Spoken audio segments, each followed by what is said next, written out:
지금 사도 바울은 옥에 갇혔어요. 그래서 에베소서를 옥중서신이라고 그래요. 옥중서신. 에피골몬이라고 그래요. 네 가지 서신서. 예. 그래서 이 네 가지 서신 중에 에베소서가 사도 바울이 로마 감옥에 갇히면서 에베소 교회 성도들에게 쓰신 편지예요. 그러니까 어떻게요? 내가 주 안에서 갇혔다. 이 얼마나 멋진 표현이에요. 내가 감옥에 갇혔다가 아니라 복음을 전하가 주 안에서 갇혔다는 거예요. 할렐루야. 참 이 말이 얼마나 은혜스럽습니까? 나 복음 전하다가 억울하게 옥에 갇혔어가 아니라 나 복음 전하다가 주님 은혜 가운데 있다. 얼마나 멋진 표현입니다. 그죠? 그래서 우리 믿는 사람들은 아주 믿음의 말을 해야 돼요. 믿음의 표현을 해야 돼요. 주 안에서 갇힌 내가 너희를 권한다. 너희가 하나님의 부르심에, 하나님께서 너를 불렀다. 그러면 그 부르심에 합당하게 행해야 된다. 여러분 성경은요, 따라해서 부르심과 응답, 이게 성경에서 우리에게 말하는 메시지입니다. 하나님이 우리를 부르시고 우리가 어떻게 응답하며 살아가는 것이 이 성경에서 나오는 핵심이에요. 그러니까 사도 바울이 너희들은 이방에서 죽을 수밖에 없었지만 하나님이 너를 부르셨다. 그러면 거기에 합당한 삶을 살아가라는 거예요. 하나님은 저를 또 여러분을 부르셨어요. 합당하게 살아가야 되겠죠.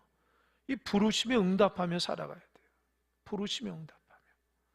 제가 교육전사를 나갔을 때에 어느 교회에 그 한 해의 표어가 부르심과 응답이었어요. 그래서 아직도 기억해요. 하나님은 우리를 부르셨습니다. 또 하나님은 그래서 우리에게 응답하는 삶을 살아야 돼요. 그렇게 늘 목사님이 설교할 때마다 우리가 부르심 받은 하나님의 존재이니 우리가 부르신 하나님의 뜻 안에서 어떤 응답의 삶을 살아가야 되냐, 응답하는 삶을 살아라, 이렇게 권면해 주신 말씀을 제가 지금도 기억합니다. 그러면서 사도 바울이 이 구체적으로 2절에서는 그 에베소 교회 성도들이 하나님이 그를 부르셨을 때에 교회 공동체 안에서 어떤 응답을 살아야 돼요. 이게 어떤 응답이냐면 수평적, 하나님이 아니라 수평적인 우리 교인들과의 삶 가운데 어떻게 어떤 덕목을 가지고 살아가, 이게 중요합니다. 오늘 2절만 알아도 여러분 우리가 은혜 받는 거예요. 2절 한번 읽어보겠습니다. 네 가지가 있습니다. 한번 읽어보겠습니다. 시작. 모든 겸손과 온유로 하고 오래 참음으로 사랑 가운데서 서로 용납하고. 이게 보세요. 네 가지요. 겸손과 온유와 오래 참음과 사랑 가운데 용납. 이 네 가지가 교회 공동체 안에서 부르심을 받은 성도들이 하나 되기 위해서 갖춰야 될 덕목입니다. 그러면 겸손이 뭘까? 여러분 그냥 겸손은 뭡니까? 그냥 얌전한 게 겸손 아니에요? 이제 원어적으로 얘기합니다. 이 겸손이란 말은요, 단순히 자신을 낮추는 예의를 넘어서, 잘 들어보십시오, 하나님 앞에서 자기 부족함을 깨닫는 게 첫 번째 겸손한 사람이에요. 아, 내가 하나님 앞에 부족하구나. 겸손한 사람이 자기가 하나님 앞에 부족함을 깨. 두 번째로, 그래서 남을 볼 때에 아, 남이 나보다 더 훌륭하지. 이해가 되십니까? 타인을 나보다 더 높게 보는 마음이 겸손이에요. 그러니까 겸손이 말하지 않고 그냥 내내하고 얌전한 척하는 게 겸손이 아니에요. 겸손은 내가 하나님 앞에 죄인이라는 걸 깨닫고 참 난 부족해. 그러면서 상대방을, 교회 공동체 안에서 상대방을 어떻게 해요? 나보다 높이 여기는, 아, 저 사람은 나보다 신앙이 좋고 저 사람은 나보다 성품이 좋고 저 사람은 나보다 참 좋은 사람이야. 그런 마음을 갖는 게 겸손이에요. 여러분 교회 안에 그런 마음이 있어야 돼요. 내가 당신보다 신앙이 이렇게 높아, 내가 당신보다 세상에서도 잘 나가고 내가 당신보다도 더 똑똑하고 내가 당신보다 경험이 많아, 그런 마음을 가지고 교회 공동체 안에서 하나 될 수가 없어요. 우리 성도들은 내가 주님 앞에 얼마나 부족하고 연약한 자인가를 고백하며 내 옆에 있는 사람을 아주 귀하게 여길 수 있어야 돼요. 존귀하게. 너무 쉽게 상대방을 판단하고 정죄하면 안 돼요. 거기에서 더 나가서 마음의 미움의 마음을 가지고 상대방을 대하면 안 돼요. 하나님께서 우리를 부르셨을 때에 어떻게 부르셨어요? 사랑으로 불렀잖아요. 하나님이 저와 여러분 부를 때 사랑으로 불렀지 미움으로 불른 거나 어떻게 불렀습니까? 사랑으로 불렀어요. 그 사랑으로 부르신 우리가 하나님 앞에 어떤 모습이어야 돼요? 어떤 모습이어야 돼요? 겸손한 모습이 되어야 됩니다. 우리 전사님 좀 옆으로 좀 오세요. 안 보이네. 예. 장로님이 좀 이렇게 하네. 예. 잘 저를 보세요. 제가 이게 중간에 이렇게 있으면 이게 소통이 잘 안 돼요. 잘 보세요. 그러니까 하나님께서 우리를 부르실 때에 첫 번째 겸손의 마음을 가져라. 사도 바울 첫 번째는. 두 번째로는 딸 온유. 온유는요, 온유하면 어떤 것인가요? 이 영어는 젠틀이거든, 젠틀. 젠틀리스라고 하는데 이게 뭐냐면은 온유는 힘이 없어서 약한 것이 아니라 잘 들으십시오. 길들어진 강함이에요. 온유한 사람은 힘이 없는 사람이 아니라 힘이 있지만 길들어진 거예요. 이 언어적인 뜻은 이렇게 씁니다. 야생마 있죠, 야생마. 여러분, 제가 몽골을 가보니까 당기성경 보면 큰 말들을 막 엄청나게 막 이렇게 잡아서 훈련시키는데 제가 깜짝 놀랐어요. 근데 그 야생마가 그 훈련시키는 과정을 보면은 참 대단하거든요. 근데 그 말이 잘 들어요. 언어적인 의미로 야생마가 길들여진 게 온유함이에요. 야생마가 주인의 명령에 따라서 힘을 조절하듯이, 잘 들으세요? 힘을 조절하듯이, 힘이 없는 게 아니에요. 언어적으로 있으면 자신의 감정과 혈기를 하나님의 뜻 안에서 다스리는 절제된 상태를 온유함이라는 거예요. 다시 말합니다. 야생마가 주인의 명령에 따라 힘을 조절하듯이 자신의 감정과 혈기를 하나님의 뜻 안에서 다스리는 절제된 상태를 온유함이에요. 그러니까 뭐예요? 타인에게 무례하지 않고 친절하게 대하는 태도를 여기에서는 온유함이라는 거예요. 여러분, 성경에서 온유한 사람이 누구였죠? 기억나신 분 있어요? 예? 뭐라고 얘기는 하는데 정확하게 얘기하세요. 그렇죠, 모세. 모세가 온유함이 다른 사람보다 높았다는 거예요. 그 모세가 온유한 게 뭐예요? 힘이 없어서가 아니지요. 모세는 하나님의 뜻받들어 이스라엘 백성을 잘하는데 이스라엘은 늘 불평불만하잖아요. 그냥 사상권거 먹을 거 없어서 불평하고 물이 없어 불평하고 왜 이쪽 가냐 불평하고 그냥 하나부터 열까지 불평불만하는 거예요. 그러니까 모세가 그들을 보면서 어떻게 했어요? 온유했어요. 힘이 없어서가 아니라 자기 감정을 하나님의 은혜 가운데 다스림을 받아요. 여러분, 그래서 저와 여러분들이 여러분의 감정을 다 다스림 받을 수 있어야 돼요. 잘 보면 감정이 다스리지 못해서 참 이렇게 인생이 참 이렇게 불행한 사람들이 많아요. 이 감정을 잘 다스리면서 하나님의 은혜 가운데 믿음으로 살아가기, 감정을 다스리려면 거듭나야 되거든요. 이 거듭나야 되는데 이 거듭나려면 참 이렇게 쉽지가 않아요. 변화된 것 같아도 하나님 앞에 길들여지지가 않는 거예요. 길들여지지가 않는 거예요. 여러분, 하나님은 다양한 방식인데 제가 예전에 있던 교회에 어떤 분이 그래요. 자기는 늘 두통이 있다는 거예요.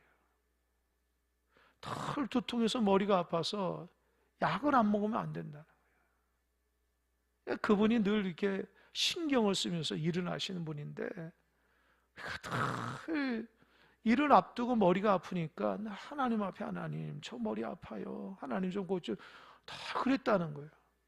그러면서 자기 인생이 바뀌었다는 거예요. 왜요? 무슨 일을 하면은 하나님이 머리가 아플 때마다 자기 자신을 하나님 나 살려주세요, 하나님 나 붙들어 주세요. 여러분, 두통 있으신 분 알겠지만 굉장히 힘들어요. 아무 생각이 안 들어요. 그러니까 하나님 앞에 납작 엎드리는 훈련을 받는 거예요. 그래서 이 두통이 올 때 하나님께서 하나님 나에게 준 사인인 그렇게 느끼면서 그런 신앙생활 하신 분이 있었어요. 근데 그분 신방관이 그런 얘기 제가 은혜 받았어요. 하나님은요 우리를 다스릴 때 여러 가지 방법으로 다스립니다. 야생마처럼 어떻게 막 뛰면서 혈기가 나고 어쩔 줄 모를 때에 하나님이 어떻게 다스려요? 하나님의 방식으로 다스려요. 잘 기다려서. 그럼 여러분 야생마가 힘이 없는 거예요? 힘이 있죠. 힘이 있는데 힘을 쓸 때 쓰는 거예요. 쓸데없는 것을 쓰는 게 아니에요. 사사롭게 쓰는 게 아니라고요. 하나님께서 주시는 건 사명 가운데 힘을 써야 되는데 사사롭게 자기의 생각과 자기의 명예와 자기의 욕심으로 살아가서 온유함이 없는 거예요. 그러니까 온유함은요 다른 말로 절제 않은 마음이에요. 여러분 가정에서도 온유함을 가져야 돼요. 온유함이 있어야지 이 가정이 평안하거든요. 직장에서도 마찬가지고 교회도 마찬가지예요. 온유함이 있어야지 그 온유함이 힘이 없어서가 아니라 길들여져야 돼요. 자기 성품이. 그래서 그 온유함을 가지고 상대방을 존경하고 귀하게 여기고 친절하게 여기며 하나님의 뜻을 잘 받드는 거예요. 온유한 사람이 없으면 교회가 하나 될 수가 없어요. 사도 바울이 말합니다. 첫 번째 뭐예요? 겸손과 두 번째 온유예요. 그래서 온유함을 사모하십시오. 그래서 늘 기도할 때만 하나님 내가 온유함이 부족한데 늘 하나님 나에게 온유함을 달라고 제 자신도 늘 기도합니다. 온유해야 돼요. 다스려져야 돼요. 이 절제가 안 되면 큰일 납니다. 그 사람 때문에 공동체가 망한다니까요. 그러니까 내가 겸손하고 온유함을 다스려야지 그게 하나님 앞에 공동체를 이끌어가는 덕목이에요. 덕목. 세 번째 따라서 오래 참음. 이 오래 참음은 무슨 의미냐? 잘 들어보세요. 타인의 실수나 허물 혹은 나에게 가해지는 부당한 상황에 대해 즉각적으로 분노하거나 보복하지 않는 마음의 여유입니다. 상대방이 변화될 때까지 혹은 상황이 해결될 때까지 견디는 끈기를 뜻한대요. 이게 원어적인 뜻이에요. 여러분 교회 공동체나 모든 인간관계도 마찬가지. 오래 참아야 되는데 참지를 못하고 폭발하는 사람들이 많아요. 보세요. 타인의 실수가 있을 때 저거 실수했다. 그죠? 그 참지를 못해요. 상대방의 허물을 보면 참지를 못하는 사람이 있어요. 그러니까 어떻게 해요? 또 누가 나에게 부당한 상황으로 막 했다 그래서 똑같이 분노하고 그래서 이놈 봐라 라고 하는 보복한 마음, 이거는 오래 참는 마음이 아니에요. 오래 참는 것은 마음의 여유를 갖는 거예요. 기다려주는 거예요. 상대방이 변화될 때까지 상대방이 차분하게 있을 때까지 견디는 마음이 온유함이에요. 이게 오래 참는 마음이에요. 그러니까 신앙생활하면서 신앙인의 덕목 중에서 오래 참지 못해서 자꾸 실수하고 넘어지는 사람이 있어요? 그것 때문에 관계가 깨진 사람이 있어요? 안 돼요. 스스로 다스려야 돼요. 공동체가 화평하기 위해서는 오래 참는 마음이 있어야 돼요. 특별히 교회 일꾼들은 더 조심해야 돼요. 이 참지를 못하고 견디지를 못해가지고 상대방 허물을 견디지 못하는 사람이 있습니까? 이런 만약에 하나님이 우리에게 우리의 실수하고 그러면 하나님이 지적한데 우리 살아남을 사람은 어디 있어요? 그러니까 여러분 긍휼과 자비의 마음으로 봐야 돼요. 이게 오래 참지 못하면 그 사람 때문에 공동체가 망하는 거예요. 네 번째, 따라서 용납함. 따라서 용납함. 이 용납은 잘 들으세요. 용납은 상대방에 있는 그들의 모습을 받아들이고 품어주는 실천적인 행동이다. 단순히 참는 것을 넘어 사랑이라는 동기가 바탕이 되어야 한다. 서로 다른 배경과 성격을 가진 사람들이 부딪힐 때 사랑의 힘으로 그 차이를 메우는 겉면이 용납입니다. 그러니까 차이가 있잖아요. 상황이 들고 스타일이 다르고 배경이 다르고 생각이 다른데 이거를 하나 되게 메우는 것이 뭐예요? 용납이라는 마음이에요. 용납. 여러분, 그런 사람이 있어요. 자기는 용납하지 않으면서 남한테 용납을 바라는 사람이 있어요. 그러면 안 돼요. 자기가 용납해야지 상대방도 용납할 수 있는 거지. 내가 용납하지 않는데 어떻게 상대방한테 용납하게끔 바랄 수 있겠습니까? 여러분, 이 네 가지가 보세요. 겸손과 온유와 오래 참과 용납은 우리 공동체 안에서 다 부족한 덕목이에요. 저를 비롯해서 모든 교회 성도들이 갖춰야 될 덕목이에요. 이게 안 되니까 공동체가 하나가 되지 않는 거예요. 무슨 기도가 부족하거나 신앙이 부족해서 하나가 안 되는 거 아니에요. 변화되지 않는 그 모습 때문에 하나가 안 되는 거예요. 겸손하지 못하고 온유하지 못하고 오래 참지 못하고 용납하지 않기 때문에 하나 되지 못하는 거예요. 사도 바울이 그거 얘기하는 거예요.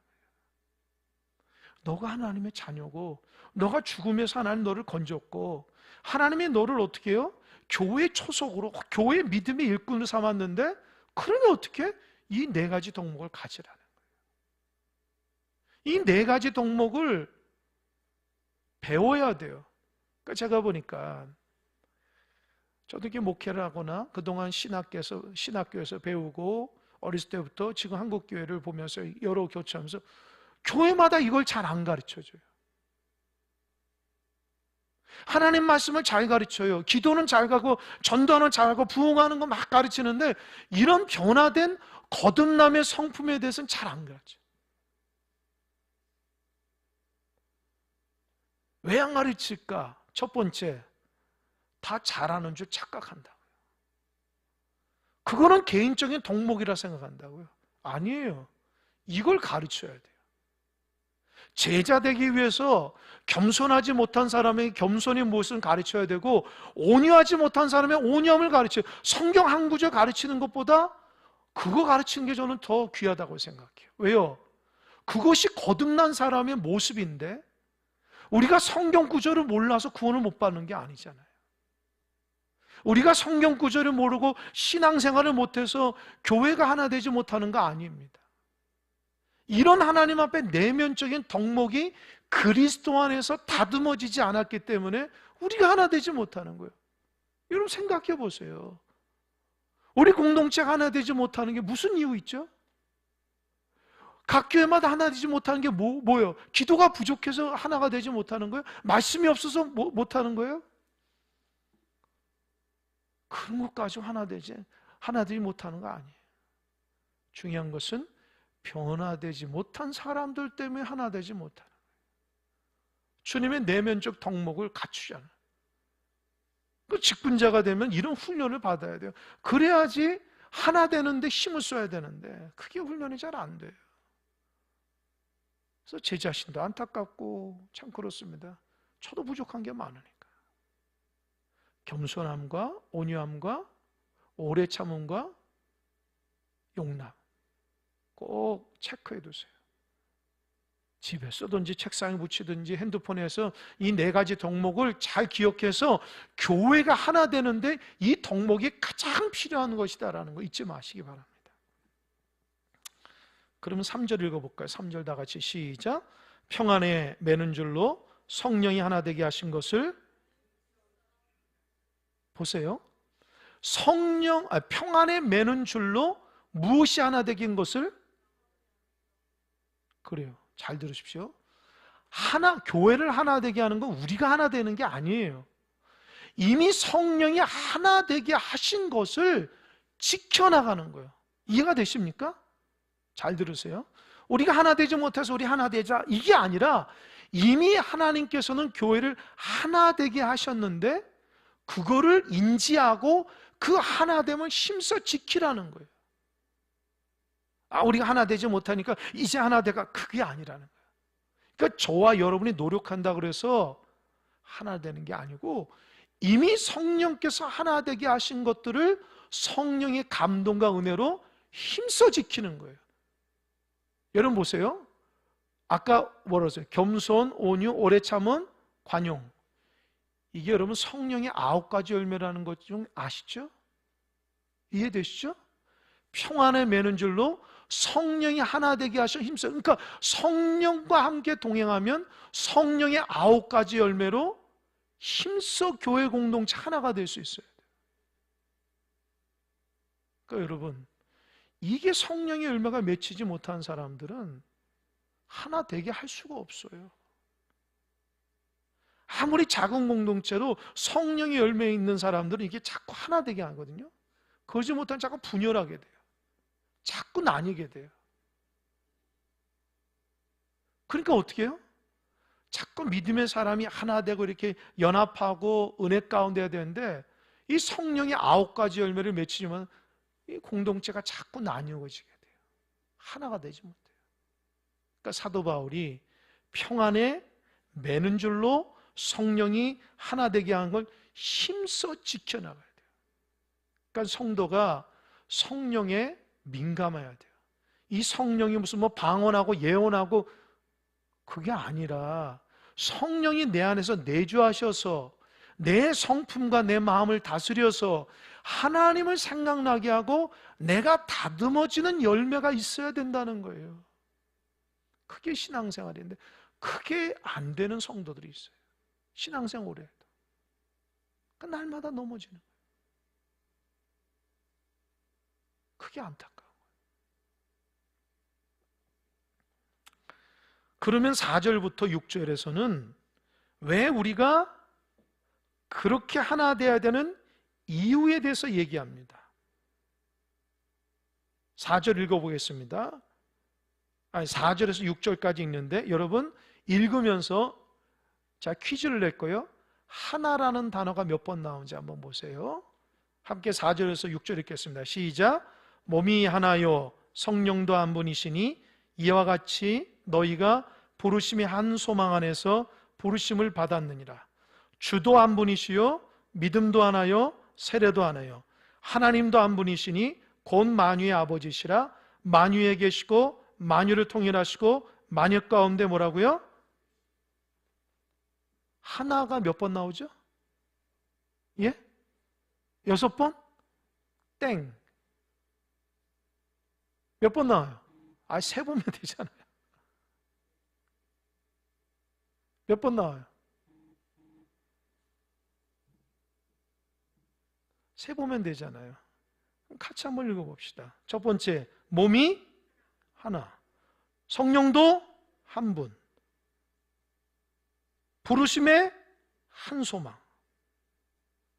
5절, 주도 한 분, 믿음도 하나, 세례도 하나, 하나님도 한 분. 몇 번이에요?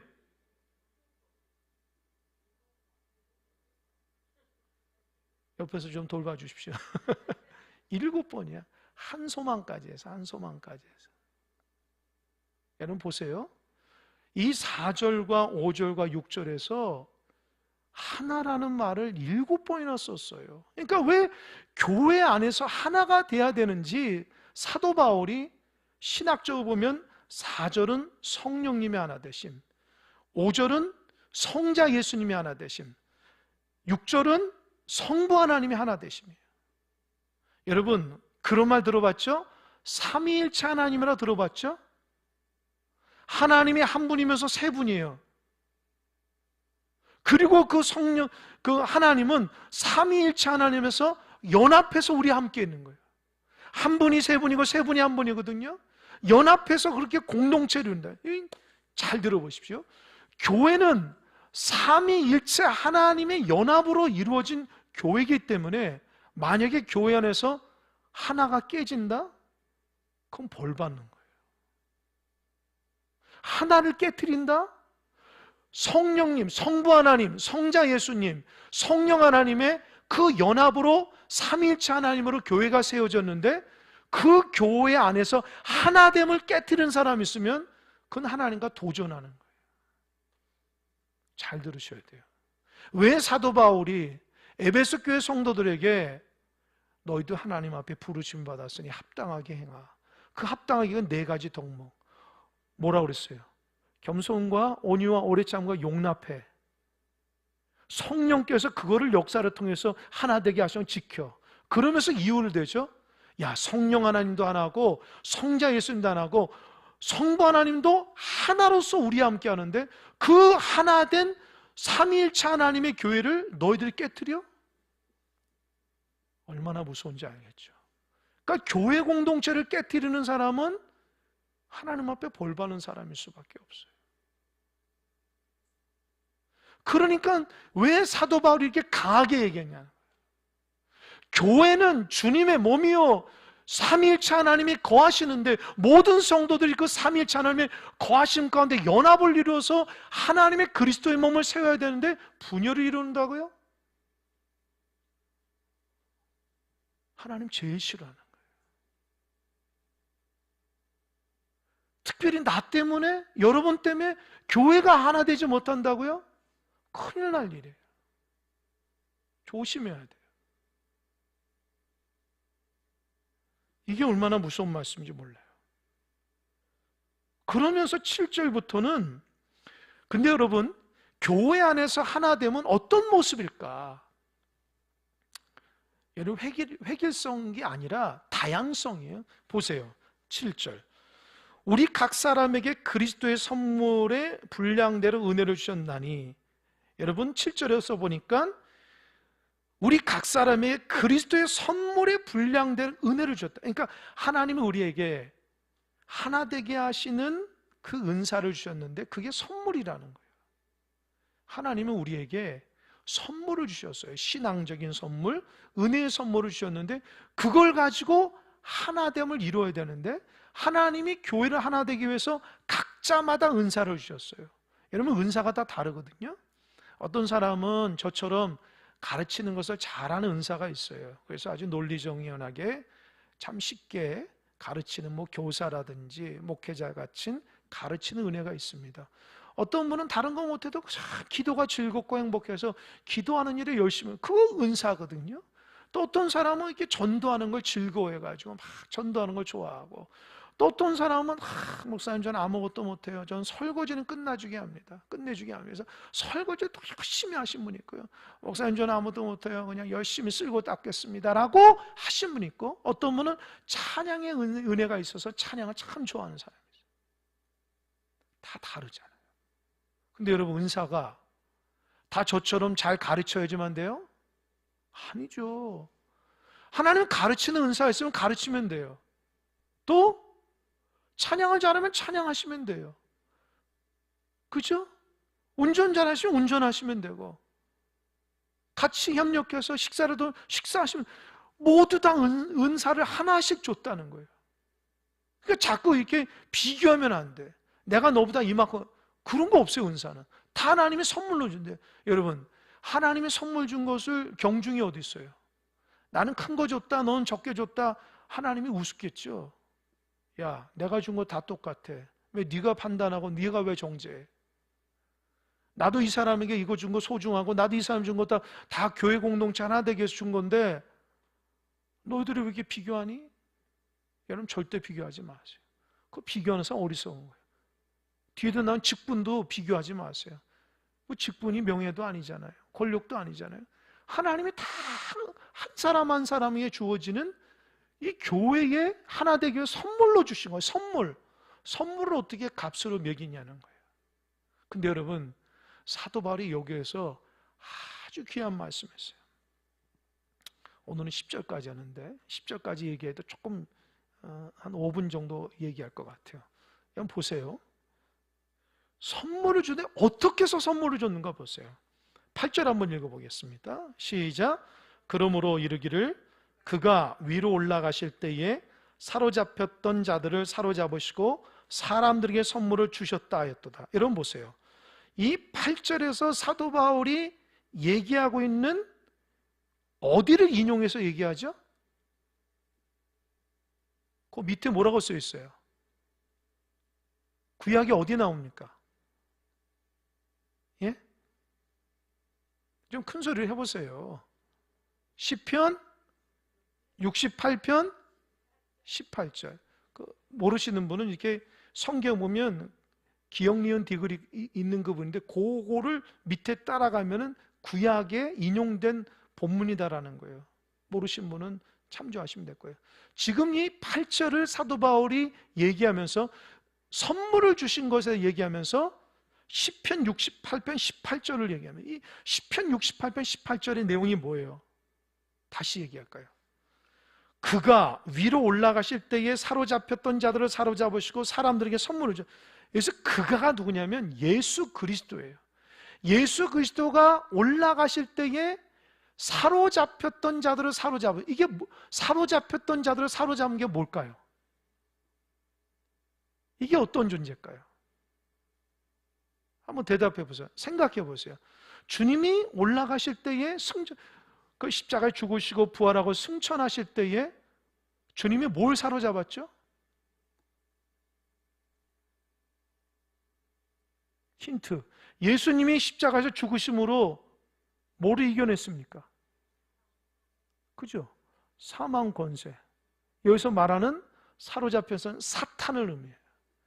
그러니까 예수님이 십자가에서 죽으시고 부활하셔서 승리자로 승천하실 때에 사단을 사로잡아서 그 전쟁의 승리를 우리에게 주신 게 은사예요. 할렐루야. 무슨 말인지 알겠습니까? 하나님이 우리에게 주신 교회를 하나 되게 하는 은사는 예수님이 전쟁에서 승리한 전리품으로 준 거예요. 그 은사를 소중히 여겨야죠. 주님 목숨 걸고 십자가에서 죽으시고 부활하셔서 사탄의 모든 것을 다 멸해서 그 승리의 전리품으로 준 거예요. 보통 이 고대 시대 때 전쟁하면은 이 다윗도 그러잖아요. 전쟁하고 나서 그 전쟁에서 갖고 있는 전리품을 다 나누거든요. 승리로. 근데 그 승리품을 나눌 때에 이 집안에 있던, 자기 고향에 있던 그 나라 백성들에게 그냥 주는 거예요. 왜요? 전쟁은 누가 했어요? 군사들이 했는데 군사들이 전쟁에 승리하고 전리품을 가지고 와서 자기 가족들이나 자기 백성들에게 나누는 거예요. 아무 조건 없이. 그러니까 예수님이 우리에게 교회를 하나 되기 위해서 각자마다 주신 은사는 사탄을 이기는 전쟁에서 승리했던 전리품이니까 그 은사를 받으면 어떤 마음이 돼요? 주님이 목숨 걸고 나한테 준 선물이야. 할렐루야. 가볍게 생각하면 안 돼요. 이걸 모르니까 자기가 맡고 있는 직분이 얼마나 귀한지를 몰라요. 주님이 주시는 십자가 목숨 걸고 그 사탄 마귀를 멸해서 인류를 구원해서 거기서 나온 하나님의 기쁨으로 우리에게 선물로 준 건데 그 선물을 사용할 줄 모르고 귀하게 여길 줄 모르고 가볍게 여기면 되겠어요? 감동도 없이 은혜도 없이 받으면 되겠어요? 하나님이 나에게 구원받은 백성이 되고 교회를 섬기라고 이것저것 은사를 줬을 때, 직분을 줬을 때에 주님의 목숨 걸고 준 거라고요. 사도 바울이 지금 그 얘기야. 얼마나 이 말씀을 준비하면서 은혜가 되는지. 그래, 나에게 주신 그 선물은 주님의 목숨 걸고 주신 거야. 가볍게 여기지 마. 제 마음속에 그런 마음이 있어요. 여러분, 가볍게 여기지 마시기 바랍니다. 사사로이 받지 마세요. 개인적인 일이 아니에요. 주님이 목숨 걸고 준 일이에요. 이걸 모르니까 너무 사사로이 살아잖아요. 하나님의 은혜에 대한 소중함을 깨달아야 합니다. 그리고 9절에서 10절은 부연 설명이에요. 올라가셨다 하였은즉 땅 아래 낮은 곳으로 내려왔던 것이 아니면 무엇이냐? 내리셨던 그가 곧 모든 하늘 위에 오른 자니 이는 만물을 충만하게 하려 하심이라. 이 8절의 말씀을 9절과 10절에서 얘기해 뭐라고 했어요? 예수님이 올라갔다는 것은 내려왔다는 것이고, 내려왔다는 것은 우리를 위해서 죽으셨다는 거고, 그래서 하늘에 올라갔다는 것은 우리에게 만물을 충만하게 하기 위해서 올라가신 건데, 올라가시기니 우리에게 은사를 주신 거라는 거. 얼마나 소중하게 생각하라는 거예요. 오늘 10절까지 하는데 잘 들으십시오. 정리하겠습니다. 사도 바울이 에베소서 1장, 2장, 3장까지는 너희들은 원래 죽을 수밖에 없는 자였지만 하나님의 은혜로 하나님의 자녀가 됐어. 그리고 유대인이나 이방인이나 교회를 세우기 위한 어떻게 해요? 하나로서 이렇게 이론이 되게 했다. 그러면 이제 4장부터는 이제 하나님의 은혜로 세워진 우리가 교회를 하나 되게 하는 데 힘써야 되는데, 그 첫 번째 덕목이 뭐예요? 내가 너희를 불렀으니 너 그 응답하는 삶을 살. 그 응답하는 사명 중에 뭐예요? 네 가지가 성품이. 첫 번째가 성품이에요. 겸손함과 온유함과 오래 참음과 용납함을 가지고 너희들이 하나님의 백성으로 교회 공동체 아름답게 하라. 이것은 너희들의 어떤 것이 아니라 이미 성령이 주신 것들에 대해서 힘써 지키는 거니까, 성령께 민감하고 성령이 아름다운 열매를 맺을 수 있도록 하라는 거예요. 그런데 우리가 하나 되어야 될 이유는, 교회 공동체가 주님도 한 분, 성령님도 한 분, 성부 하나님도 한 분, 그 삼위일체 하나님과 교회를 연합해서 세웠기 때문에 교회 안에 모든 성도들이 배경이 다르고 성격이 다르고 다 스타일이 달라도 성부 하나님, 성자 예수님, 성령 하나님 삼위일체 하나님 은혜 가운데 하나됨이 되어야 된다는, 분열하면 안 된다는 거예요. 분열하는 시도를 하면 하나님이 가장 싫어한다. 그러면서 뭐라고 그랬어요? 하나님이 우리에게 주신 하나됨의 은사는 주님 목숨 걸고 주신 거다. 그걸 잘 지켜내라. 그러니까 여러분, 말씀 볼 때마다 영안이 열려서 내가 누구라는 게 느껴져야 되고, 내 옆 사람이 얼마나 귀한 사람이고, 교회가 내가 생각하는 것보다 훨씬 위대한 걸 알아야 되고, 하나님이 내가 생각하신 것보다 훨씬 높으신 분들은 알아야 돼요. 이걸 모르고 무턱대고 신앙생활 하니까 성장이나 변화나 우리가 다듬어지지 않는 겁니다. 오늘 말씀을 통해서 자, 우리 교회를 하나 되기 위해서 내가 어떻게 해야 되나, 이 말씀을 마음속에 깊이 있게 새기면서 하나 되신 우리 하나님 안에서 하나를 이루어가는 우리 모든 사람들 되기를 주님을 간절히 축원합니다. 기도하겠습니다.